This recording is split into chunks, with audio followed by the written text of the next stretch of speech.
नमस्कार। आज हम उस मैच की गहराई में उतरने वाले हैं जिसका इंतजार सबको रहता है, एशिया कप में भारत बनाम पाकिस्तान। जी हाँ। हमारे पास कुछ बड़े दिलचस्प विश्लेषण हैं, टीम स्क्वाड पर आधारित जानकारी है और हम इसी पर पूरी बात करेंगे आज। बिल्कुल। और हमारा मकसद यही है कि जो भी जानकारी इन स्रोतों में है उसे खोल कर देखें, समझें कि भाई टीमों की ताकत क्या है, कमजोरी कहाँ है। हाँ, और मैच पर क्या असर पड़ सकता है इसका। एग्जैक्टली। और देखिए, ये साफ करना जरूरी है कि हमारी ये पूरी चर्चा सिर्फ उन डॉक्यूमेंट्स पर आधारित है जो हमें मिले हैं। एक है team analysis, Bharat Pakistan Asia cup team विश्लेषण और मैच पूर्वावलोकन नाम से, और दूसरा है पाकिस्तान टीम की जो स्क्वाड लिस्ट है उस पर बेस्ड एक डिटेल्ड एनालिसिस। हम इसके बाहर मतलब अपनी तरफ से कुछ नहीं जोड़ रहे हैं। एकदम सही कहा। हमारा काम बस ये है कि इन विश्लेषणों में जो लिखा है वो आपके सामने रखें और उसके मायने क्या हो सकते हैं वो समझाएं। तो चलिए शुरू करते हैं। भारत पाकिस्तान मैच का नाम ही काफी है, माहौल में एकदम से बिजली सी दौड़ जाती है। हाँ बिल्कुल। और जो विश्लेषण हमारे पास है वो इशारा कर रहे हैं कि पड़ला किस तरफ झुक सकता है। तो चलिए खोलते हैं इसे। सबसे पहले भारतीय टीम। जी। इन सोर्सेज से पहली बात जो निकल कर आ रही है वो ये कि भारत की टीम काफी विस्फोटक है, मॉडर्न T20 अप्रोच वाली टीम लग रही है। हाँ, और ये इंटरेस्टिंग है कि विश्लेषण इसे सिर्फ एक टैक्टिक नहीं मान रहा, बल्कि ये कहला है कि ये भारत की अब T20 खेलने की फिलॉसफी बन गई है। वो पुराना ढर्रा छोड़कर एक तरह से बिल्कुल निडर होकर खेल रहे हैं। तो ये निडरता बैटिंग में कैसे दिख रही है? टॉप ऑर्डर की बात करें, गिल और अभिषेक शर्मा। विश्लेषण कहता है कि ये विस्फोटक भी हैं, स्टाइलिश भी हैं, और अगर ये शाहीन का पहला स्पेल झेल गए ना, हाँ, तो भारत को बड़ी जबरदस्त शुरुआत मिल सकती है। पावर प्ले में ही गेम सेट कर सकते हैं। नए टैलेंट्स तो हैं दोनों में, इसमें कोई शक नहीं, पर यहीं पर वो विश्लेषण एक वार्निंग भी देता है कि शाहीन अफरीदी या फिर नसीम शाह या हारिस रऊफ अगर शुरू में आते हैं तो उनके सामने इनका अनुभव थोड़ा थोड़ा कम है। हाँ, ये बात तो है। खासकर नई बॉल जब स्विंग होती है तो वो एक रिस्क फैक्टर तो है। तो क्या ये निडरता अनुभव की कमी पर भारी पड़ेगी, ये देखना होगा, ऐसा विश्लेषण मानता है। सही कहा। ये तो मतलब दो धारी तलवार हुई। अच्छा, मिडिल ऑर्डर पे आते हैं। SKY, तिलक वर्मा, हार्दिक, दुबे, रिंकू सिंह, अरे बाप रे ये तो पूरी हिटर्स की फौज है। विश्लेषण साफ कह रहा है कि ये वो इंजन रूम है जो पाकिस्तानी बॉलर्स की लाइन लेंथ बिगाड़ सकता है, बिल्कुल T20 स्टाइल में। बिल्कुल बिल्कुल। कागज पर तो ये शायद दुनिया का सबसे खतरनाक T20 मिडिल ऑर्डर दिखता है इस वक्त। इसमें वैरायटी भी है, कोई स्पिन अच्छा खेलता है, कोई पेसर्स पर अटैक करता है। हाँ। स्रोत थोड़ा मतलब डाउट जता रहा है। और फिर आते हैं फिनिशर्स, रिंकू और जितेश। हाँ, तो विश्लेषण के शब्द हैं ये, आखिरी ओवर्स में मैक्सिमम डैमेज कर सकते हैं, मतलब लास्ट के 2-3 ओवर में मैच पलट सकते हैं ये। हाँ, और आज के T20 में यही तो फर्क पैदा करता है। एक सॉलिड फिनिश हो तो आप किसी भी टोटल को चेस कर सकते हो या डिफेंड कर सकते हो। सही। विश्लेषण मानता है कि भारत के पास यहाँ एक क्लियर एज है जो शायद पाकिस्तान के पास उस लेवल का ना हो। ऑलराउंडर्स भी 3 हैं, हार्दिक, दुबे, अक्षर। ये टीम को जबरदस्त बैलेंस देते हैं, ऐसा विश्लेषण कहता है। और ये बैलेंस सिर्फ कहने के लिए नहीं है, इसका मैदान पर बहुत असर पड़ता है। 3 ऑलराउंडर मतलब बॉलिंग ऑप्शन ज्यादा। हाँ। बैटिंग में डेप्थ, पाकिस्तान जैसी टीम के खिलाफ ये फ्लेक्सिबिलिटी बहुत काम आती है। आप सिचुएशन के हिसाब से प्लान बदल सकते हो। बैटिंग में तो दम दिख रहा है, लेकिन T20 मैच तो बॉलिंग से भी जीते जाते हैं। देखते हैं इंडियन बॉलिंग अटैक को कैसे देखा जा रहा है। पेसर्स बुमराह, अर्शदीप और हर्षित राणा। विश्लेषण कहता है वैरायटी है, स्विंग है, एग्रेशन है, अच्छा मिक्स है। खास तौर पे डेथ ओवर्स में बुमराह और अर्शदीप की जोड़ी को तो विश्लेषण ने लगभग अनबीटेबल जैसा कहा है। अरे वाह। उनका मानना है कि आखिरी 4-5 ओवर में इनके खिलाफ रन बनाना बहुत मुश्किल है। बुमराह की यॉर्कर, स्लो बॉल्स, अर्शदीप की सटीक यॉर्कर और वो एंगल बल्लेबाजों को बांध सकते हैं ये। अब आते हैं उस डिपार्टमेंट पर जिसे विश्लेषण पाकिस्तान के लिए सबसे बड़ी चुनौती कह रहा है, स्पिनर्स। कुलदीप, वरुण चक्रवर्ती और अक्षर। ये तिकड़ी सबसे बड़ी मुश्किल क्यों है पाकिस्तान के लिए? इसके पीछे वो ठोस वजह बताते हैं। हिस्टोरिकली भी और रीसेंट टाइम्स में भी पाकिस्तानी बैटर्स अक्सर कलाई के स्पिनर यानी रिस्ट स्पिनर, हाँ, कुलदीप जैसे, हाँ, और मिस्ट्री स्पिनर जैसे वरुण, उनके सामने स्ट्रगल करते हैं। उन्हें हाथ से बॉल पड़ने में दिक्कत आती है, खासकर जब टर्न हो रही हो। अच्छा। तो विश्लेषण का मानना है कि मिडिल ओवर्स में कुलदीप और वरुण की जोड़ी रन भी रोकेगी और विकेट भी लेगी। ये सिर्फ एक थ्रेट नहीं, ये गेम चेंजर हो सकता है। तो अगर भारत की ताकतों को हम एक जगह करें इन विश्लेषणों के हिसाब से, निडर गहरी batting lineup, finishing power. Kuldeep Varun की स्पिन जोड़ी जो पाकिस्तान की दुखती रग है, बुमराह अर्शदीप की डेथ बॉलिंग और अक्षर के होने से नंबर 8 तक बैटिंग।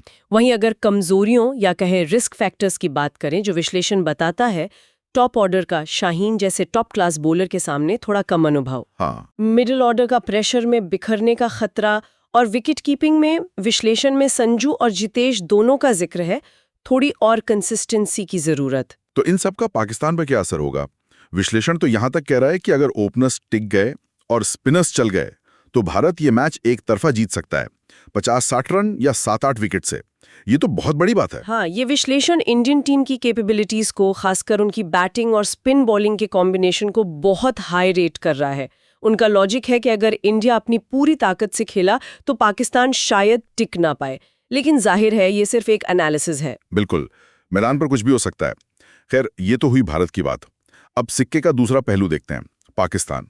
जो स्क्वाड लिस्ट पर आधारित विश्लेषण है हमारे पास, उसमें आगा सलमान कप्तान, शाहीन, अबरार, हसन अली, फहीम अशरफ जैसे नाम हैं।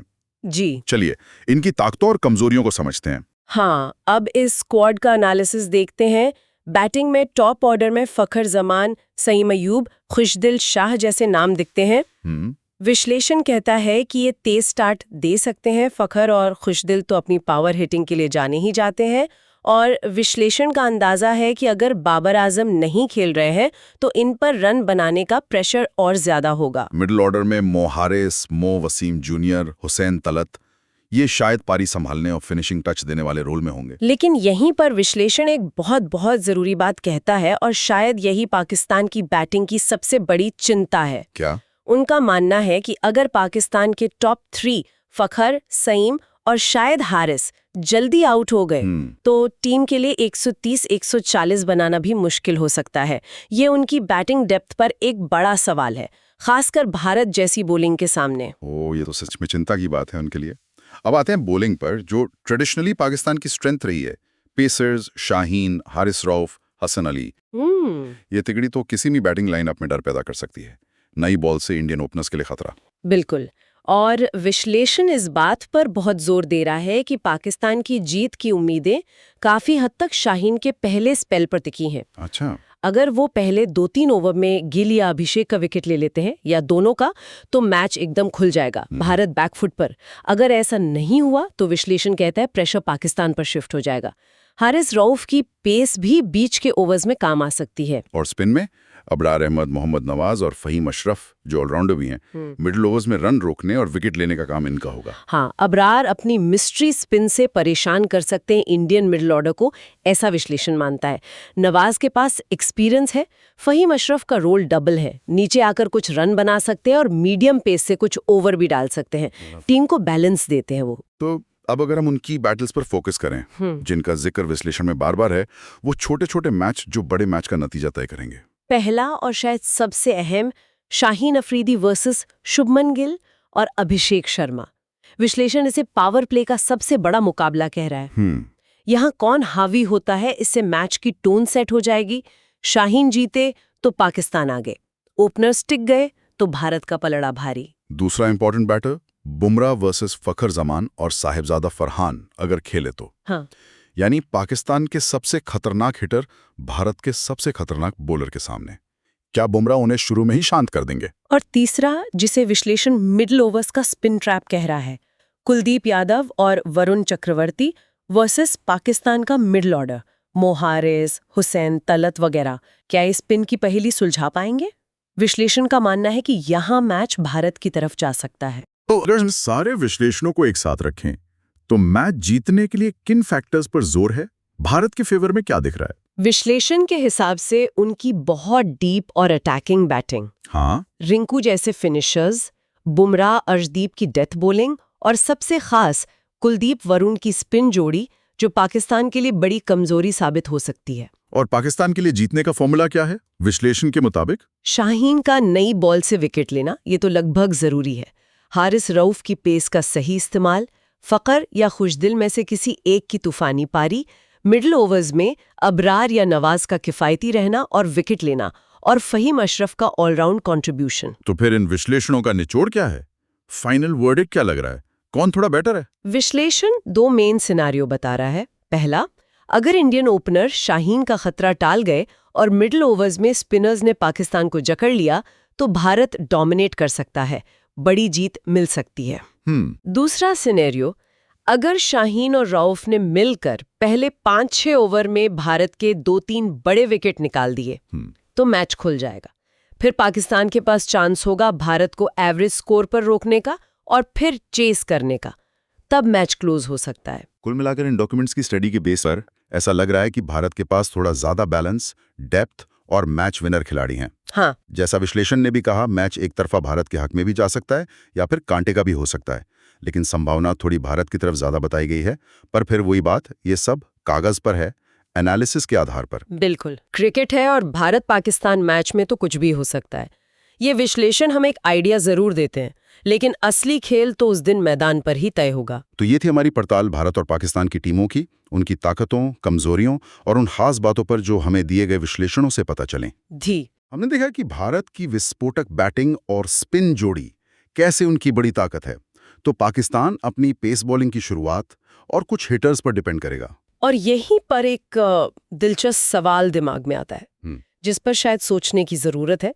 ये विश्लेषण बार बार 2 चीजों पर बहुत जोर दे रहे, भारत की स्पिन वर्सेस पाकिस्तान बैटिंग और Pakistan pace versus Bharat top order. तो क्या ये मुमकिन है कि इस मैच का नतीजा नॉर्मल T20 से भी ज्यादा सिर्फ उन शुरुआती कुछ ओवर पर डिपेंड करेगा? मतलब शाहीन वर्सेस गिल, अभिषेक के पहले कुछ ओवर, और फिर जैसे ही पाकिस्तानी मिडिल ऑर्डर कुलदीप वरुण के सामने आएगा वो शुरुआती कुछ ओवर, कैसे इन्हीं चंद ओवर्स का मोमेंटम पूरे 40 ओवर के खेल पर हावी हो जाएगा? वाकई ये सोचने वाली बात है कि क्या मैच का फैसला इतनी जल्दी हो सकता है। इस दिलचस्प और गहरी चर्चा के लिए बहुत बहुत धन्यवाद। शुक्रिया। अगली बार फिर मिलेंगे किसी और विषय की ऐसी ही गहराई से पड़ताल करने के लिए। अगर आपको ये वीडियो पसंद आई है तो इसे ज़रूर लाइक करें, कमेंट सेक्शन में अपना ओपिनियन बताएं और चैनल को ज़रूर सब्सक्राइब करें। मिलते हैं अगली वीडियो में, तब तक के लिए नमस्कार।